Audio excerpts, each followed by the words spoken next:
எங்க அன்பு மகனே மகளே, நீ ரொம்பவே கஷ்டப்படுறதையும் சிரமத்துல கண்ணீர் விட்டுக்கிட்டே இருக்கிறதையும் நான் பார்த்துக்கிட்டே இருக்கேன்.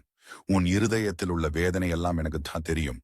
உன்னை புரிந்து கொள்ளாத இந்த உலகத்தையும் நீ எதிர்பார்த்தவர்கள் உன்னை விட்டு விலகி போனதையும் எனக்கு நன்கு தெரியும். நீ கொஞ்ச நேரம் அமைதியா உட்காரு. உன் உள்ளத்தை எனக்கு திறந்து விடு. நீயே பேச வேண்டாம். நான் பேசுறேன். உன்னோட உள்ளத்துக்குள்ளே நான் பேசுறேன். பயப்படாது. நான் இருக்கிறேன்.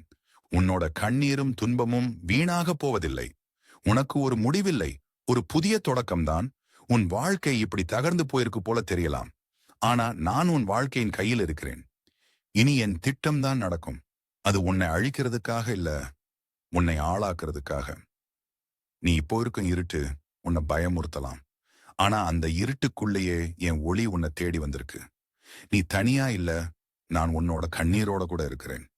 நீ விழுந்த இடத்திலே நான் என் கரங்களை நீட்டி பிடிக்கிறேன். நீ தோல்வி அடைந்தான்னு நினைக்கலாம். ஆனா என் பார்வையில இது வெற்றி தொடங்கும் நேரம். உன் மனசு சுழலுற செல்லட்டும்.